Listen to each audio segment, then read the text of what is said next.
picture this. It's late February 2023. You're in this South Portland neighborhood, and it's that very specific kind of Pacific Northwest winter day where the cold doesn't just sit on your skin, it sinks right into your bones. Oh, yeah, that damp, heavy kind of cold. Exactly. The woods out there, they're completely rain-soaked. The earth is just dark and heavy, and there's this suffocating gray mist clinging to the trees. It's incredibly quiet. Unsettlingly quiet, really. Right. And it's in this chilling, isolated stretch of woods that a horrifying discovery is made. The remains of a young woman, hidden away in the damp earth, basically concealed by the landscape itself. It's the kind of scene that just permanently alters the psychological landscape of a community. Like the mundane backdrop of a neighborhood woodland is suddenly, well, it's transformed into a crime scene. It completely shatters that ambient sense of security people rely on just to, go about their daily lives. It really does. And welcome to today's deep dive. This one is custom tailored for you. We've pulled this massive stack of case files, police reports, media transcripts, all sitting right here on the desk between us. It's a heavy stack, too. Yeah, it is. And it's all regarding what has come to be known as the Portland Five, or maybe even the Portland Six, which we'll get into. Well, But our mission for this deep dive is to figure out how a modern predator evaded the most technologically advanced justice system in history. because we constantly hear about this, right? The idea that we're living in this era of rapid DNA testing and cell phone tower triangulation. Ubiquitous security cameras everywhere you look. Exactly. We're told that getting away with a string of homicides is virtually impossible today. But I mean, the physical and digital footprints detailed in these files suggest that a man in Oregon did just that. He operated completely under the radar of multiple law enforcement agencies. Right, in plain sight. Yeah. And the documents we're analyzing today, they expose this really profound vulnerability in that technological safety net. The complexity of this case forces us to look past the forensic science, and actually examine the dark systemic cracks in our justice system. The bureaucracy of it all. Right. We're going to explore how a predator can exploit the bureaucratic gaps between different police departments. Effectively hiding while grieving families are basically left to do the heavy lifting of the investigation themselves. Okay, let's unpack this. Yeah. Because we need to establish the sequence of events first. The sheer geographical scale of this mystery is, well, it's staggering. It really spans a massive area. So the timeline begins just before Christmas, December 22, 2022. While the rest of the region is, wrapping gifts, getting ready for the holidays, a woman named Melissa Smith is plunged into an absolute nightmare. Every parent's worst fear. Exactly. Her 22-year-old daughter, Kristen, just vanishes without a trace. She's reported missing in Gresham, Oregon, which is a city just east of Portland. And a crucial detail here, Kristen had a documented history of being in an abusive relationship. Which is a huge red flag. Right. It immediately elevated the threat level in her mother's mind. Melissa knew something was terribly wrong. And Melissa, she really understood the urgency of those critical first 48 hours, an urgency that, frankly, she felt was not being matched by the authorities at all. Not even close, based on these reports. No. So she essentially transformed herself into a relentless, boots-on-the-ground investigator. Instead of just, waiting by the phone for official updates, she mobilized her own community. She really did. She's out there organizing grassroots search parties, distributing flyers across all these different neighborhoods, combing through social media profiles for any kind of digital clue. She was physically knocking on doors in areas Kristen was known to frequent. Just exhausting every possible avenue. Right, because she was battling this assumption that often plagues cases involving young adults with complex histories, this institutional bias that labels them as runaways, rather than victims in immediate life-threatening danger. It's so frustrating. But despite that agonizing round-the-clock effort from Melissa, the devastating call finally comes on February 19th, 2023. Portland police inform her that her daughter's remains were the ones found in those freezing, rain-soaked woods in South Portland that we described earlier. God, just heartbreaking. Yeah. And as tragic as that closure was for one family, looking at the files, it signaled the beginning of this escalating crisis across the entire region. Because as the winter thawed into spring, this creeping realization began to set in. The landscape was giving up more secrets. A lot more. On April 24, the remains of 24-year-old Charity Perry were discovered in a rural culvert near Ainsworth State Park. That is roughly 1,000 miles east of where Kristen was found. And what's fascinating here is that the discoveries then begin to cascade with terrifying speed. It really highlights a predator operating with increasing brazenness or maybe a total loss of control over their disposal methods. Right, because 6 days later, just 6 days, on April 30th, the body of 31-year-old Bridget Webster is found 70 miles away, southwest of Portland. It's 70 miles. Yeah. And then a week after that, May 7, a fisherman discovers 22-year-old Ashley Reel in an isolated pond south of Portland. And concurrently, while all this is happening, authorities in Ridgefield, Washington, which is just north of the state line, they locate the body of 32-year-old Joanna Speaks near an abandoned barn. So we're talking multiple counties, 2 different states. Exactly. Okay. I mean, visualize this map for a second. If you're a detective looking at this map, pushing red pins into the locations, you've got dense woods, a rural culvert, an isolated pond, an abandoned barn across state lines. How do you even begin to connect victims scattered across so many different jurisdictions? Well, imagine trying to complete a 1,000-piece puzzle, right? But 5 different people are holding the pieces in 5 different locked rooms, and none of them are allowed to speak the same language. That's a great way to put it. That seems to be exactly what was happening with these local jurisdictions. It perfectly illustrates the concept of jurisdictional blindness. We, as the public, often assume law enforcement operates on this single, interconnected grid. Like they all just share one big computer system. Right, like it's a TV show. But the reality is just a patchwork of isolated data silos. You have the Portland Police Bureau, the Multnomah County Sheriff, authorities in neighboring Clackamas County, and then state agencies in Washington. All totally separate. Completely. They utilize different dispatch systems, different record management software, distinct chains of command. A sheriff's deputy in one county cannot simply, run a search and see the field notes of a city detective 30 miles away, not without initiating a formal manual request. Which explains the baffling public stance taken by authorities in the early summer of 2023. I mean, looking at the press clippings here, by early June, the community was in full panic mode. Understandably so. Women were vanishing and turning up dead across the region. And yet, the Portland Police Bureau issued this definitive formal statement denying any connection between these deaths. Just completely shutting down the rumors. Yeah. They told the public these were 5 tragic, entirely separate incidents. They explicitly stated that while they were communicating with other agencies, they were not participating in their investigations. And that statement, as frustrating as it is in hindsight, it reflects an administration looking strictly at the data housed within their own specific jurisdiction. If you only have one piece of that puzzle, it doesn't look like a pattern. It just looks like an isolated tragedy. So it took the families to figure it out. Exactly. It took the families operating completely outside of those bureaucratic silos to start seeing the full picture. And they refused to accept the official narrative. These case files show the families basically acting as their own decentralized task force. For instance, Joanna Speaks' sister Ariel, she started pulling on this very specific thread. She and a friend thought they recognized the photo of Bridget Webster from a local gas station. Which is such a small, random detail. Right.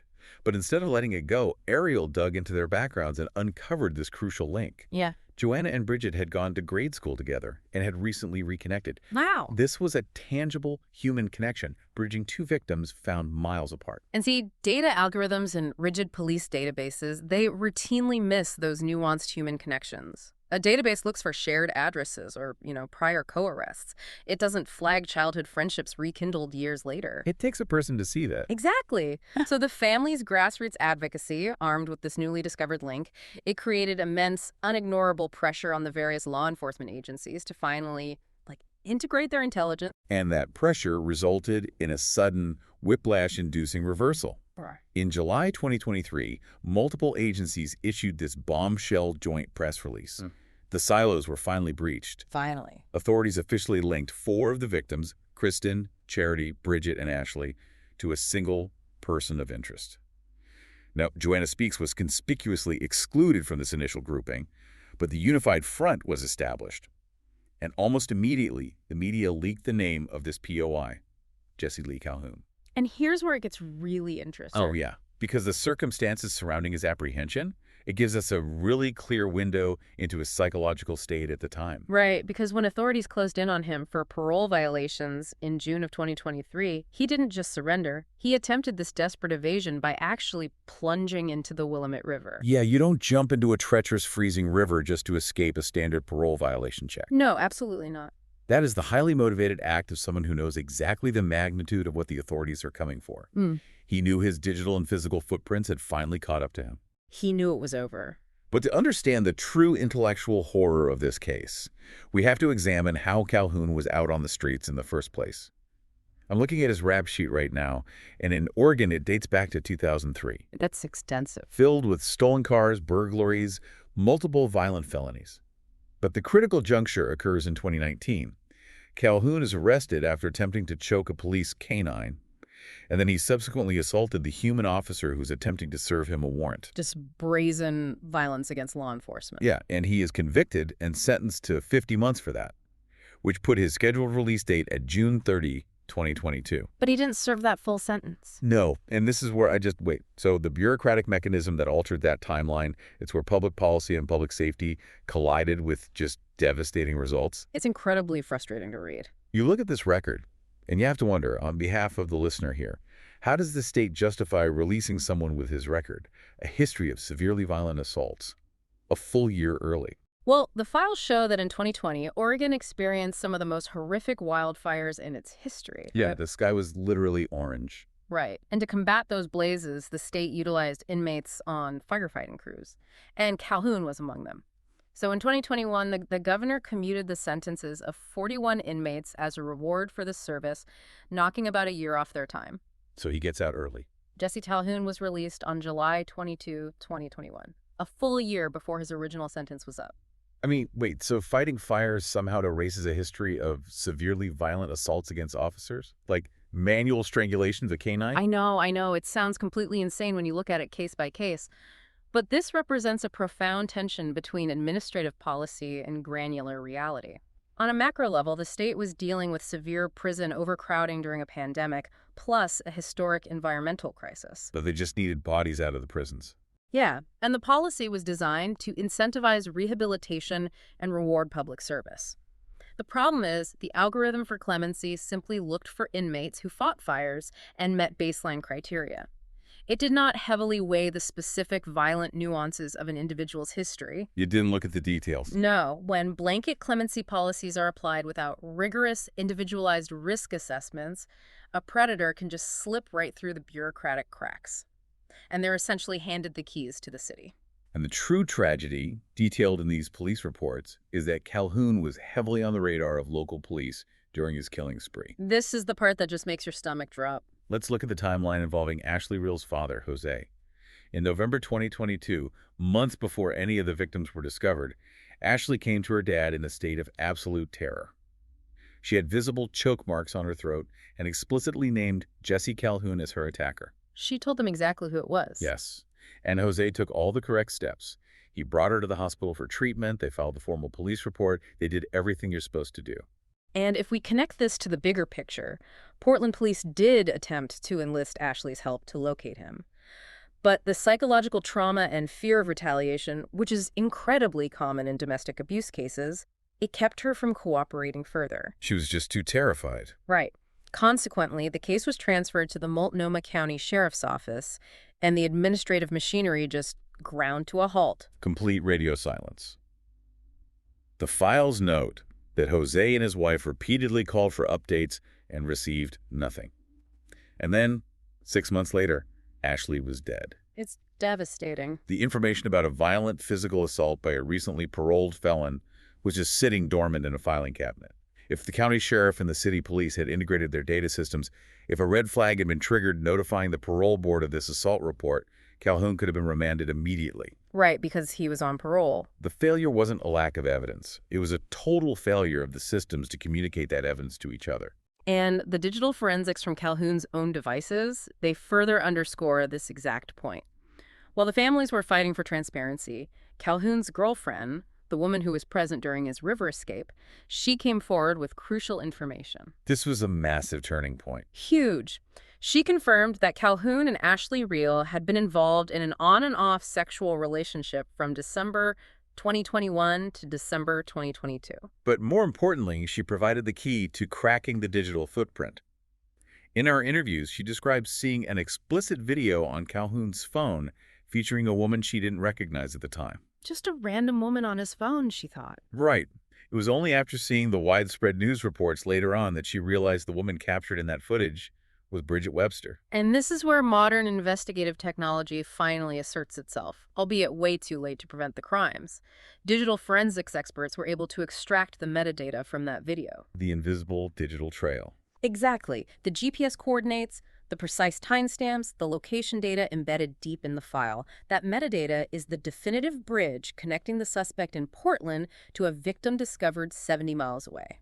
It establishes possession, timeline, and an undeniable link that totally overcomes those jurisdictional boundaries we talked about. But despite the recovery of all this hard digital evidence, the families were subjected to this agonizing, years-long drip feed of justice. It's never fast. Building a multi-jurisdictional, largely circumstantial case, it requires aligning countless witnesses, mapping intricate cell tower data, and processing complex DNA evidence across all these different prosecuting offices.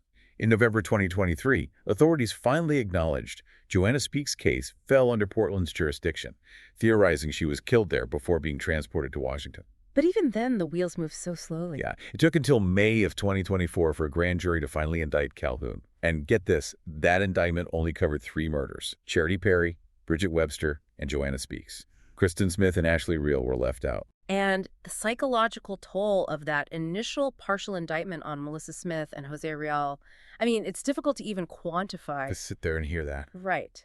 They were the parents who raised the early alarms, who filed the initial reports, and who provided the foundational links to the police. To sit in a gallery and hear a grand jury omit their daughters from the charges, it adds an entirely new layer of trauma to their grief. It highlights the agonizingly slow, meticulous nature of the legal system, which always prioritizes airtight evidentiary thresholds over the immediate emotional needs of the victims' families. Melissa Smith attended that arraignment anyway, though. She stood in solidarity with the other mothers, forming this incredible brotherhood of grief that just refused to be ignored by the press or the police. They were such a powerful force. Her resilience did pay off eventually, but the wait was staggering. It wasn't until August 2025, nearly 1,000 days after Kristen was found, that an indictment for her murder was secured. 1,000 days. And Ashley Reel's indictment didn't arrive until May 2026, 3 full years after her discovery.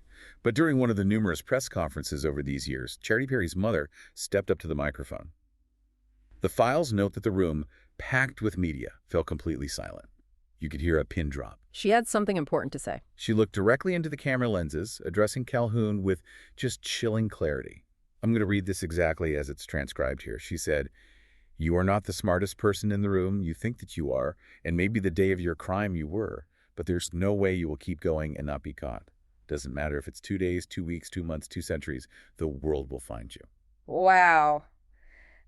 It is just a profound statement of endurance. She effectively stripped away the perceived dominance of the perpetrator, asserting that the collective willpower of grieving families and the slow, inevitable grind of forensic science will eventually outlast any attempted evasion. It gives you chills. It does.